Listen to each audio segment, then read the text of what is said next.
अस्सलामु अलैकुम वरहमतुल्लाहि वबरकातुहू। मैं हाफिज इस्माइल आपका मेज़बान और आप देख रहे हैं पब्लिक वॉइस टीवी। चलिए नाजरीन, आज की एक अहम खबर की तरफ हम रुख करते हैं। चिंचोली में कांग्रेस पार्टी की जानिब से की गई अपील। सामाइन तालुका चिंचोली के महात्मा बुद्ध मंदिर में आनंद टाइगर साबिका चेयरमैन म्युनिसिपल कॉरपोरेशन चिंचोली की निगरानी में कांग्रेस पार्टी की जानिब से वजीर जनाब प्रियंक खरगे को नायब वजीर आला बनाने की अपील की गई।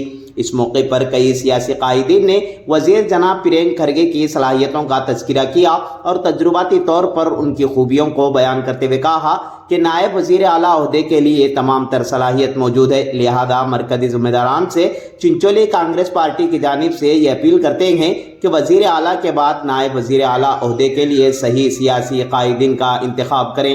इस मौके पर बसवराज मल्ली, बाबूराव पाटिल, दीपकनाथ मुंशट्टी, जनाब अब्दुल बासित, रामशेट्टी पवार, मतीन सौदागर, अलाउद्दीन अंसारी, मखदूम खान, लक्ष्मण आउंटी, आर गणपतराव, मखसूस सौदागर के अलावा दीगर बहुत से सियासी नुमाइंदगान मौजूद थे। आइए देखते हैं तफसीली रिपोर्ट। ಅಂತ ಮಹಾ ವ್ಯಕ್ತಿಯನ್ನು ಈ ಭಾಗಕ್ಕೆ ಉಪಮುಖ್ಯಮಂತ್ರಿ ಆಗಬೇಕಂತ ನಮ್ಮೆಲ್ಲರ ಅನಿಸಿಕೆ ಅಷ್ಟೇ ಅಲ್ಲ, ಇಡೀ ಹೈದರಾಬಾದ್ ಕರ್ನಾಟಕದಲ್ಲ ಇಡೀ ಸ್ಟೇಟ್ಗೆ ಇವರು ಮಾಡಿದಂಥ ಮಹಾ ಕಾರ್ಯಕ್ರಮ ಅಂತಂದ್ರೆ ಇವರು ITBT ಅಲ್ಲಿನೇ ಪಂಚಾಯತ್ ರಾಜ್ ಮಂತ್ರಿಗಳು ಸಹ ಆಗಿ ಕೆಲಸ ಮಾಡ್ತಾ ಇದ್ದಾರೆ। ITBTಯಲ್ಲಿ ಇವತ್ತಿನವರೆಗೆ ಯಾರು ಇಷ್ಟು ಕೆಲಸ ಮಾಡಿಲ್ಲ। ಏನಂದ್ರೆ ಅಸೆಂಬ್ಲಿಯಲ್ಲಿ ಮಾತಾಡೋರು, ಇವರು ಫ್ಯೂಚರ್ನಲ್ಲಿ ಡೆಪ್ಟಿ ಚೀಫ್ ಮಿನಿಸ್ಟರ್ ಅಲ್ಲ, ಚೀಫ್ ಮಿನಿಸ್ಟರ್ ಆಗಲಿಕ್ಕೆ ಯೋಗ್ಯರಲ್ಲ। ಅದರ ಸಲುವಾಗಿ ಇವರಷ್ಟು ಒಳ್ಳೆ ಮಾತಾಡೋರು, ಒಳ್ಳೆ ಭಾಷಣಕಾರರು, ಒಳ್ಳೆ ಅಸೆಂಬ್ಲಿಯಲ್ಲಿ ಮಾತಾಡೋರು ಈ ಭಾಗದಾಗ ಯಾರೂ ಇಲ್ಲ। ಅದರ ಸಲುವಾಗಿ ನಾವೆಲ್ಲ ಈ ಭಾಗದ प्रतिनिधित्व प्रियंक खरगे मारता। ये बड़ी बात नहीं है, क्योंकि प्रियंका साहब को काबिल नेता है जो आज कर्नाटक के अंदर कांग्रेस सरकार आना बोले तो प्रियंका खरगे का है। आज बीजेपी को धूल पड़ी करने वाले प्रियंका खरगे, आज बात करने की हिम्मत रखने वाला, सेशन में बात करने की, स्पीच में बात करने की हिम्मत रखने वाले प्रियंका खरगे।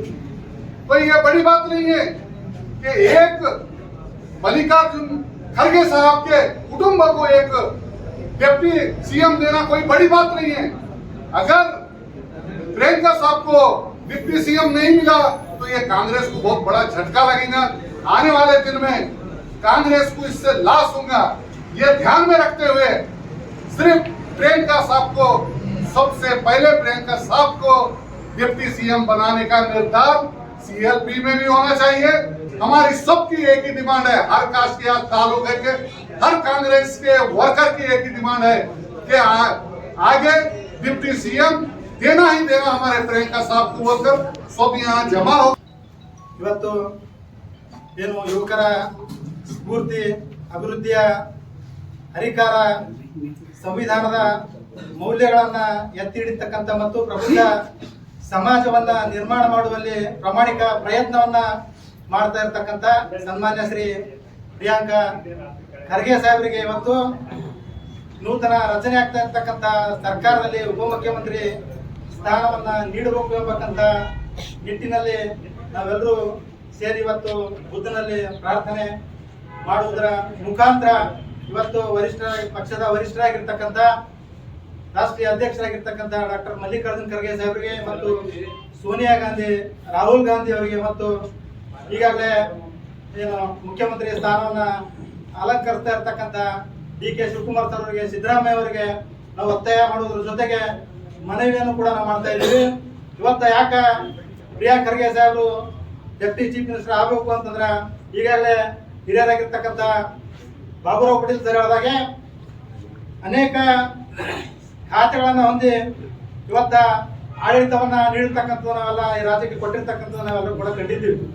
ಇವತ್ತು 2023ರ ಚುನಾವಣೆಯಲ್ಲಿ ರಾಜ್ಯದಲ್ಲಿ ಕಾಂಗ್ರೆಸ್ ಗೆಲ್ಲಬೇಕು ಅಂದ್ರೆ ಅದು ಪ್ರಮುಖ ಪಾತ್ರ ಪ್ರಿಯಾಂಕ್ ಖರ್ಗೆ ಸಾಹೇಬ್ರದ್ದು ಇದೆ ಎಂಬಕ್ಕಂತ ಮಾತನ್ನ ಸಂದರ್ಭದಲ್ಲಿ ಹೇಳಕ್ಕೆ ಇಷ್ಟಪಡ್ತೀನಿ। ಅದೇ ರೀತಿ ಬಿಜೆಪಿ ಸರ್ಕಾರದಲ್ಲಿದ್ದಾಗ, ಬಿಜೆಪಿ ಸರ್ಕಾರ ಇದ್ದಾಗ ರಾಜ್ಯದಲ್ಲಿ ಅವರ 10 ಹಲವು ಹಗರಣಗಳನ್ನ ಹೊರತಂದು ಇವತ್ತ ಜನರಿಗೆ ತಿಳಿಸಿ ಬಿಜೆಪಿಯನ್ನ ಮೂಲೆ ಗುಂಪು ಮಾಡ್ತಕ್ಕಂಥ ಕೆಲಸ ಪ್ರಿಯಾಂಕ್ ಖರ್ಗೆ ಸಾಹೇಬರು ಮಾಡಿದಾರ. ಇವತ್ತು PSI ಹಗರಣ ಆಗಿರ್ಬೋದು, ಇವತ್ತು ಅನೇಕ 40% ಕಮಿಷನ್ ಆಗಿರ್ಬೋದು, ಇವತ್ತು ಗಂಗಾ ಕಲ್ಯಾಣ ಹಗರಣ ಆಗಿರ್ಬೋದು, ಬಿಟ್ಕಾಯಿನ್ ಹಗರಣ ಆಗಿರ್ಬೋದು, ಇನ್ನು ಹಲವಾರು ಹಗರಣಗಳನ್ನ ಏನು ಹೊರತಂದು ಜನರಲ್ಲಿ ಜಾಗೃತಿ ಮೂಡಿಸ್ತಕ್ಕಂಥ ಕೆಲಸ ಪ್ರಿಯಾಂಕ್ ಖರ್ಗೆ ಸಾಹೇಬರು ಮಾಡ್ಯಾರ. ಅದೇ ರೀತಿ ಇವತ್ತು ಏನು ಸಮಾಜದಲ್ಲಿ ಸ್ವಾಸ್ಥ್ಯವನ್ನ ಹಾಳು ಮಾಡ್ತಕ್ಕಂಥ ಕೆಲಸ RSS ಕೆಲಸ ಮಾಡಕತ್ತದ. ಅದಕ್ಕೆ ನೇರವಾಗಿ ಪ್ರಶ್ನೆ ಮಾಡುವುದರ ಮುಖಾಂತರ ಜನರಲ್ಲಿ ಜಾಗೃತಿಯನ್ನು ಮೂಡಿಸ್ತಕ್ಕಂಥ ಕೆಲಸ ರಾಜ್ಯದಲ್ಲಿ ಪ್ರಿಯಾಂಕ್ ಖರ್ಗೆ ಸಾಹೇಬರು ಮಾಡ್ತಾರ. ಹಾಗಾಗಿ ಇವತ್ತು ಎಲ್ಲ ರಾಜ್ಯದಲ್ಲಿರ್ತಕ್ಕಂಥ ಬಡ ಜನತೆ ಇವತ್ತು ನೊಂದವರು ಎಲ್ಲರಿಗೂ ಕೂಡ ಕಣ್ಣೀರು ಹೊರತಕ್ಕಂಥ ಕೆಲಸ ಪ್ರಿಯಾಂಕ್ ಖರ್ಗೆ ಸಾಹೇಬರು ಮಾಡಿದಾರ. ಇವತ್ತು ಈ ಭಾಗದಲ್ಲಿ ಜನರಿಗೆ ಏನು ಅನುಕೂಲತೆ ಅದ, ಅದರ ಜೊತೆ ಈ ರಾಜ್ಯದಲ್ಲಿ ಅಭಿವೃದ್ಧಿ ತರ್ತಕ್ಕಂಥ ಅನೇಕ ಯೋಜನೆಗಳನ್ನ ರೂಪಿಸುವಲ್ಲಿ ಇವತ್ತು ಡಾಕ್ಟರ್ ಮಲ್ಲಿಕಾರ್ಜುನ್ ಖರ್ಗೆ ಸಾಹೇಬರು ಮತ್ತು ಪ್ರಿಯಾಂಕ್ ಖರ್ಗೆ ಸಾಹೇಬರ ಪಾತ್ರ ಈ ಭಾಗಕ್ಕೆ ಬಹುಮುಖ್ಯ ಆಗಬೇಕಂತ ನಾವೆಲ್ಲರೂ ಕೂಡ ಅರ್ಥ ಮಾಡ್ಕೋಬೇಕು. ಈ ರಾಜ್ಯದಲ್ಲಿ ಬಡ ಜನರ ಇವತ್ತು ಕೂಲಿ ಕಾರ್ಮಿಕರ ಇವತ್ತು ಮಹಿಳೆಯರ ಮಕ್ಕಳ ಅನೇಕ ಅವರ ಪರ ಯೋಜನೆಗಳನ್ನು ತಂದು ಅವರಿಗೆ ಗೌರವದ ಬದುಕನ್ನ ಕಟ್ಟಿಕೊಟ್ಟಿರ್ತಕ್ಕಂಥ ಕೀರ್ತಿ ಏನು ಪ್ರಿಯಾಂಕ್ ಖರ್ಗೆ ಸಾಹೇಬರಿದೆ. ಇವತ್ತು ಹಲವಾರು ಖಾತೆಗಳನ್ನ ಇವತ್ತು ಪ್ರಿಯಾಂಕ್ ಖರ್ಗೆ ಸಾಹೇಬರು ಸಮಾಜ ಕಲ್ಯಾಣ ಸಚಿವರಾಗಿ, IT-BT ಖಾತೆ ಸಚಿವರಾಗಿ, ಇವತ್ತು ಗ್ರಾಮೀಣ ಮತ್ತು ಪಂಚಾಯತ್ ರಾಜ್ ಅಭಿವೃದ್ಧಿ ಸಚಿವರಾಗಿ, ಪ್ರವಾಸೋದ್ಯಮ ಇಲಾಖೆ ಸಚಿವರಾಗಿ ಅನೇಕ ಅಭಿವೃದ್ಧಿ ಕಾರ್ಯಗಳನ್ನ ಅವರ ಆಡಳಿತದಲ್ಲಿ ಮಾಡಿದ್ದಾರ. ಉದಾಹರಣೆ, ಬಹುಶಃ ಸಮಾಜ ಕಲ್ಯಾಣ ಮಂತ್ರಿಯಾಗಿದ್ದಾಗ ಇವತ್ತ ಉದ್ಯೋಗಿಗಳಾಗಿರ್ಬೋದು, ಯುವಕರಿಗಾಗಿರ್ಬೋದು, ವಿದ್ಯಾರ್ಥಿಗಳಿಗಾಗಿರ್ಬೋದು 50 ಯೋಜನೆ ತಂದ್ರು, ಪ್ರಬುದ್ಧ ಯೋಜನೆ ತಂದ್ರು, ಸಾಮರ್ಥ್ಯ ಯೋಜನೆ ತಂದ್ರು. ಇವತ್ತು ಆದಿಜಾಮ ನಿಗಮವನ್ನು ಸ್ಥಾಪನೆ ಮಾಡಿದ್ರು. 3500 ಹಾಸ್ಟೆಲ್, 4000 ವಸತಿ ಶಾಲೆಗಳನ್ನ ಏನು ಕಟ್ತಕ್ಕಂತ ಅದಕ್ಕೆ ಸ್ಫೂರ್ತಿ ಕೊಡ್ತಕ್ಕಂತ ಕೆಲಸವನ್ನ ಪ್ರಿಯಾಂಕ್ ಖರ್ಗೆ ಸಾಹೇಬರು ಮಾಡಿದ್ರು. ಇವತ್ತು ಅದೇ ರೀತಿ ಮಹಾತ್ಮ ಗಾಂಧಿ ಯೋಜನೆಯಲ್ಲಿ ಆಧುನಿಕ ತಂತ್ರಜ್ಞಾನವನ್ನು ಬಲಪಡಿಸಿ ಇವತ್ತ ಉದ್ಯೋಗಗಳಿಗೆ ಪ್ರಾಮಾಣಿಕವಾಗಿ ಕೂಲಿ ಸಿಗ್ತಕ್ಕಂಥ ಕೆಲಸ ಮಾಡೋದು. ಅನೇಕ ರಾಜ್ಯದಲ್ಲಿ ಉದ್ಯೋಗವನ್ನು ಸೃಷ್ಟಿ ಮಾಡ್ತಕ್ಕಂಥ ಕೆಲಸ ಪ್ರಿಯಾಂಕ್ ಖರ್ಗೆ ಸಾಹೇಬರು ಮಾಡಿದ್ರು. ಅದಕ್ಕಾಗಿ ಅವ್ರಿಗೆ ಪ್ರಿಯಾಂಕ್ ಖರ್ಗೆ ಸಾಹೇಬ್ ಹಲವಾರು ಖಾತೆಗಳನ್ನ ಏನು ಆಡಳಿತ ಮಾಡಿರ್ತಕ್ಕಂಥ ಅನುಭವ ಅವರಿಗಿದೆ. ಇವತ್ತು ಆಡಳಿತದ ಅನುಭವ ಮತ್ತು ಜನಪರ ಕಾಳಜಿ ಹೊತ್ತಕ್ಕಂಥ ನಾಯಕ ಪ್ರಿಯಾಂಕ್ ಖರ್ಗೆ ಸಾಹೇಬ್ ಇದ್ದಾರೆ. ಹಾಗಾಗಿ ರಾಜ್ಯದಲ್ಲಿ ಏನು ಮುಖ್ಯಮಂತ್ರಿ ಉಪಮುಖ್ಯಮಂತ್ರಿ ಸ್ಥಾನಕ್ಕೆ ಸಮರ್ಥವಾದ ನಾಯಕ ಏನು ಪ್ರಿಯಾಂಕ್ ಖರ್ಗೆ ಸಾಹೇಬ್ ಇದ್ದಾರೆ. ಹಾಗಾಗಿ ಆ ಖಾತೆಯನ್ನ ನೂತನ ರಚನೆ ಆಗಿರ್ತಕ್ಕಂಥ ಸಚಿವ ಸಂಪುಟದಲ್ಲಿ ಪ್ರಿಯಾಂಕ್ ಖರ್ಗೆ ಸಾಹೇಬ್ರಿಗೆ ಉಪಮುಖ್ಯಮಂತ್ರಿ ಸ್ಥಾನವನ್ನ ಕೊಟ್ಟಿದ್ದೇ ಆದಲ್ಲಿ ಈ ಭಾಗದಲ್ಲಿ ಕರ್ನಾಟಕ ಇನ್ನೂ ಕೂಡ ಹೆಚ್ಚು ಅಭಿವೃದ್ಧಿ ಆಗ್ತದೆ, ರಾಜ್ಯವು ಕೂಡ ಅಭಿವೃದ್ಧಿ ಆಗ್ತದೆ. ಈ ರಾಜ್ಯದಲ್ಲಿರ್ತಕ್ಕಂಥ ಬಡವರಿಗೆ, ಕೂಲಿ ಕಾರ್ಮಿಕರಿಗೆ, ನಿರ್ಗತಿಕರಿಗೆ, ಮಕ್ಕಳಿಗೆ, ಮಹಿಳೆಯರಿಗೆ ಎಲ್ಲರಿಗೂ ಕೂಡ ನ್ಯಾಯವನ್ನು ಕೊಟ್ಟಂಗಾಗ್ತದೆ, ಕಣ್ಣೀರು ಹೊರತಂಗಾಗ್ತದೆ. ಇನ್ನೂ ಕೂಡ ಹೆಚ್ಚಿನ ಅಭಿವೃದ್ಧಿ ಮಾಡ್ಲಕ್ಕ ಅನುಕೂಲ ಮಾಡಕೊಟ್ಟಂಗಾಗ್ತದೆ ಎಂಬಂತ ಮಾತನ್ನ ಮಾನ್ಯ ವರಿಷ್ಠರಾಗಿರ್ತಕ್ಕಂಥ ಪಕ್ಷದ ರಾಷ್ಟ್ರೀಯ ಅಧ್ಯಕ್ಷರು ಮಲ್ಲಿಕಾರ್ಜುನ್ ಖರ್ಗೆ ಸಾಹೇಬರಿಗೆ, ಸೋನಿಯಾ ಗಾಂಧಿ ಅವರಿಗೆ, ರಾಹುಲ್ ಗಾಂಧಿ ಅವರಿಗೆ, ಸಿದ್ದರಾಮಯ್ಯ ಅವರಿಗೆ, ಡಿ ಶಿವಕುಮಾರ್ ಅವರಿಗೆ ಒತ್ತಾಯ ಮಾಡುವುದರ ಮುಖಾಂತರ ಚಿಂಚೋಳಿ ತಾಲೂಕಿನ ವತಿಯಿಂದ ನಾವೆಲ್ಲರೂ ಕೂಡ ಕಾಂಗ್ರೆಸ್ ಪಕ್ಷದ ಕಾರ್ಯಕರ್ತರು ಹಾಗೆ ಹಿರಿಯ ಮುಖಂಡರು ಎಲ್ಲ ಸಹಯೋಗದೊಂದಿಗೆ ಇವತ್ತು ದಲಿತ ಸಂಘಟನೆಯ ಮುಖಂಡರು ಎಲ್ಲ ಸೇರಿಕೊಂಡು ನಾವೆಲ್ಲರೂ ಕೂಡ ಒತ್ತಾಯ ಮನವಿಯನ್ನು ಮಾಡ್ತೀವಿ ಎಂಬಕ್ಕಂತ ಮಾತನ್ನ